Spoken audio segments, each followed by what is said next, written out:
The first thing I noticed after that phone call and the president had considered, people stopped coming to the villa to come and see the president. I mean, Nigerians are quite wonderful people. I mean, as president, yes, there's always pressure. Yes. All kinds of people, they want to come and see the president. They want to call. Some will even say, oh, if they can just have a chance to come and say hello to him. Do you know that the villa became ghost town? The traffic to that villa just disappeared. Instead, we were seeing pictures of people already going to the other side, the president-elect, including members of the Jonathan government. They had changed camp, they had switched loyalty, and the speed with which that was done was most amazing. Mind-blowing. So I'll give you one example. There was this gentleman who you would say, was very close to the president. I mean, the fact that a man is a president does not mean you won't have personal friends. There will be friends who will come around, who will have almost direct access to him. So I saw this gentleman. He was coming in, and I said, how are you, sir? Good morning, or good afternoon, or whatever. I said, Oga is in the office. Do you know his response? He said, which Oga? I said, Mr. President. He said, which president? I'm not here to see him. I'm here to see someone else. I mean, I stood there transfixed for a moment. I couldn't believe it. This was a guy who only, a week earlier or so will come around, and he said he was not coming there to see him. So why should I want to see him? He has lost election. I said, I thought he was your friend. He said, please, Abachi, I want to see somebody else. That is the way people behave.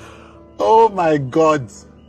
And then, of course, even around the villa, some of the people around, they started taking excuse. They wanted to go to the village, or they wanted to go to London for checkup. These were people who would ordinarily not move an inch, who would want to be, in the presence of the president all the time. And that taught me a lesson, that you are only as relevant as the position that you occupy. The moment you lose power, you look around, you won't see nobody. At the time in the morning, it will just be about 3 or 4 of us around the president. And then, do you know the funny part of it? On the day of the handover, we left from the handover ceremony straight to the airport. Now, many of the people who were supposed to follow us, because we were going to Yenagoa, we were following the president to Yenagoa. That was supposed to be his final trip in the presidential jet and the helicopter. Do you know that when we got to the airport, we looked around, there were very few of us following him. In fact, some people, just ignored us at the handing over ceremony. They had moved to the other side. Wow.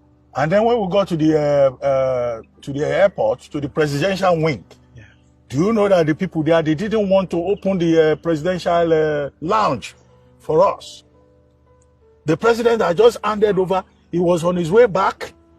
And that became an issue that Nigerians had switched immediately. They didn't want to open the presidential lounge.